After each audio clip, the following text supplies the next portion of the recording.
તારીખ 21 જુલાઈના સવારના સમયમાં 12 વાગ્યાના આજુબાજુ ગાંધીધામ શહેરના જે એક આસોપાલવ માર્કેટ છે, માર્કેટ વિસ્તારમાં છે, ત્યાં 12 વાગ્યાના આજુબાજુ એક બનાવ બનેલ, જેમાં જે વ્યક્તિ છે, જે આ કેસમાં ભોગ બનનાર છે, જે ફરિયાદી દિલીપ મજેઠિયા, એ ત્યાં એમના જે ઓફિસ છે ત્યાં જવા માટે ગાડીથી ઉતરેલ, અને જ્યારે ઉતરેલ ત્યારે સામે એક કારમાં એક વ્યક્તિ બેસેલ, જેમનું નામ જાવેદ છે. એ એમને અવાજ પાડીને બોલાવેલ અને પછી એમને સાથે પોતાને ગાડીમાં બેસાવેલ, અને જે એમનું જૂની મિત્રતા હતી અને ઓલરેડી બંને ઓળખતા હતા એ પ્રમાણે દિલીપ એમને સાથે ગાડીમાં બેસેલ, અને પછી ગાડીમાં બેસ્યા પછી થોડા આગળ જાય, અને આગળ જાય પછી બીજા બે વ્યક્તિઓ સાથે ગાડીમાં જોડાયા છે. પછી જ્યારે બધા સાથે ગાડીમાં જોડાય તો દિલીપને જાવેદના ઘરે જઈને જાવેદના ઘરમાં દિલીપને દોરડાથી બાંધીને ગોંધી રાખે છે. અને આ આખા બનાવ દરમિયાન પછી જાવેદ દ્વારા દિલીપના જે ભાઈ છે, જે દુબઈ રહે છે, એમને વિડીયો કોલથી કોન્ટેક્ટ કરવામાં આવેલ, અને પછી એમને પાસેથી પૈસાની માંગણી કરવામાં આવી. જે આ પૈસાની માંગણી કરવામાં આવેલ, જેમાં જે જાવેદ છે, આ જાવેદ જે છે દિલીપ બાબતમાં, દિલીપના આખા પરિવાર બાબતમાં બધી વસ્તુ એમને પરિચયમાં અથવા તો જાણમાં હતી. એનું મેઇન કારણ હતું કે જે દિલીપ અને જાવેદના જે એક કોમન ફ્રેન્ડ છે, જેનું નામ છે હર્ષ સદાતપુરી. એ હર્ષ અને જે ભોગ બનનાર છે એ ઘણા ટાઈમથી મિત્રો છે અને ઓળખતા પણ હતા, અને એ લોકોનો આપસમાં પૈસાનું વ્યવહાર પણ હતું. અને એમાં જે દિલીપ છે એ હર્ષ પાસેથી ઘણી રકમ જે છે એમને માંગવાની પણ હતી, પેન્ડિંગ હતી.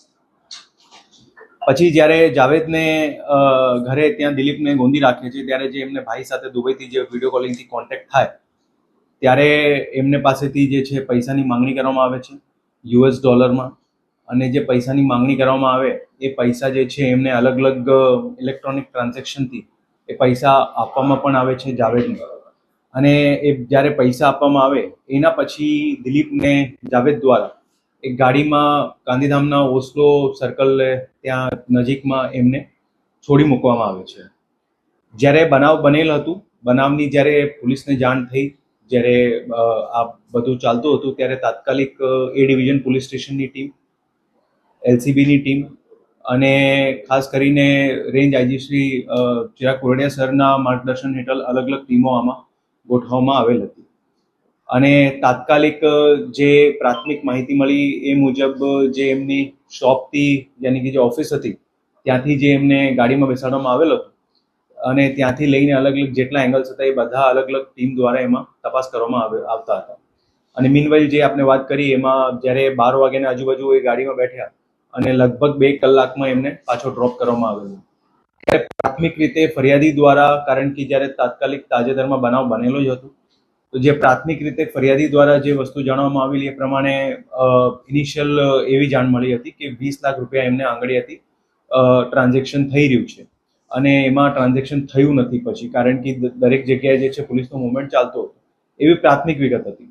પણ જ્યારે જ્યારે બનાવની આગળ તપાસ કરવામાં આવતા ત્યારે આ વિગત બારે આવી કે ખરેખર જે છે પૈસાનું ટ્રાન્ઝેક્શન, કારણ કે જે જાવેદના ઘરે દિલીપને ગોંધી રાખેલું હતું, આ એક રૂમમાં હતો, અને બીજા રૂમમાંથી જાવેદ દ્વારા એમના ભાઈથી કોન્ટેક્ટ કરવામાં આવેલો હતો, અને પછી એ બધા ટ્રાન્ઝેક્શન થઈ રહ્યા હતા. એટલે ટોટલ મળાવીને લગભગ $5,85,000 જે છે $, એમનું ટ્રાન્ઝેક્શન થયેલું, જેનું લગભગ જે માર્કેટ કિંમત છે ત્યાં પૈસા મળ્યા પછી જે છે એમને દિલીપને ત્યાં ડ્રોપ કરવામાં આવેલું. બનાવ ગંભીર હતું, અને એ પ્રમાણે પોલીસ દ્વારા પણ ગંભીરતાથી આ બનાવની તપાસ પણ ચાલતી હતી, અને અલગ અલગ બધા એંગલમાં પોલીસ દ્વારા તાત્કાલિક જ્યારે બનાવ બન્યું ત્યારે જ જે છે તપાસ ચાલુ કરવામાં આવેલ હતી.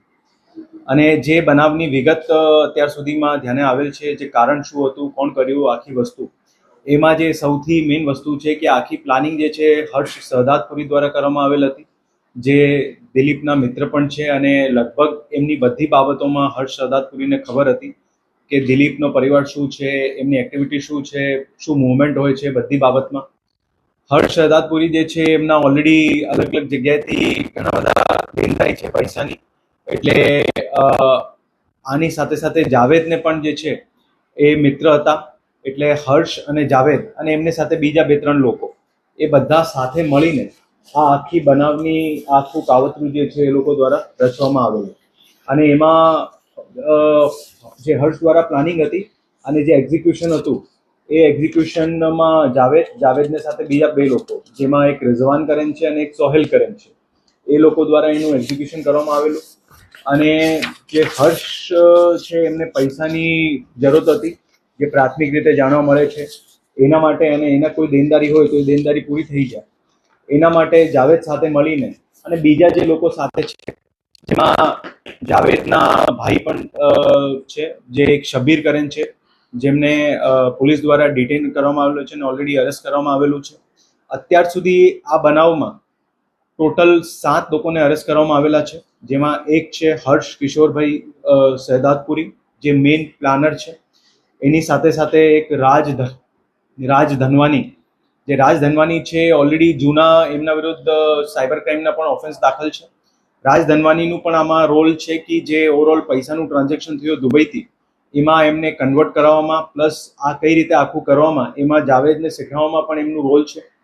પ્લસ એમની સાથે સાથે એક ઇબ્રાહિમ બુચ્ચડ કરીને છે, હુસેન બુચ્ચડ, શબીર સાયચા, લક્ષ્મણ ઉર્ફે લચ્છુ હેમનાની, સચિન આનંદાની, એ 7 લોકોને અત્યારે પોલીસ દ્વારા ધરપકડ કરવામાં આવેલી છે. બીજા જે 3 લોકો વોન્ટેડ છે એમાં જાવેદ સાયચા, રિઝવાન ખીચા અને સોહેલ બુચ્ચડ, એ બધા ગાંધીધામ અને અંજારના છે. એટલે એ લોકોને અત્યારે પોલીસ દ્વારા શોધખોળ કરવામાં આવી રહી છે. અને જે અત્યારે 7 લોકોની ધરપકડ કરવામાં આવેલી છે એમની રિમાન્ડની તજવીજ આગળમાં કરવામાં આવશે. અને આગળની કાર્યવાહી પણ જે છે અત્યારે એ ડિવિઝન પોલીસ સ્ટેશન દ્વારા ચલાવવામાં આવી રહી છે. અત્યાર સુધીમાં ટોટલ લગભગ 9.5 લાખ રૂપિયા જેટલી રિકવરી થઈ છે અને બીજા પણ રિકવરીના પ્રયાસો પોલીસ દ્વારા ચાલુમાં છે. જે આરોપી છે જાવેદ સાયચા, જેમાં ગાડીમાં શરૂઆતમાં જ્યારે દીપકને બેસાડેલ, એમના વિરુદ્ધ જૂના ગુના પણ દાખલ થયેલા છે મિનરલ્સ એન્ડ માઇન્સ એક્ટના. અને પ્લસ એની સાથે સાથે જે બીજા આરોપી છે એમનો પણ ગુનાહિત ઇતિહાસ છે. જે ઓવરઓલ અત્યાર સુધીમાં પોલીસને વિગતો મળી છે એ પ્રમાણે જે તપાસ કરવામાં આવી રહી છે અને એની સાથે સાથે આગળમાં પણ જે લોકો અત્યારે પકડવાના બાકી છે એમની પણ તજવીજ ચાલુમાં છે. પ્લસ જે વિગતો આગળમાં ધ્યાને આવશે એ પ્રમાણે અલગ અલગ બધા એંગલમાં પોલીસ દ્વારા તપાસ કરવામાં આવશે.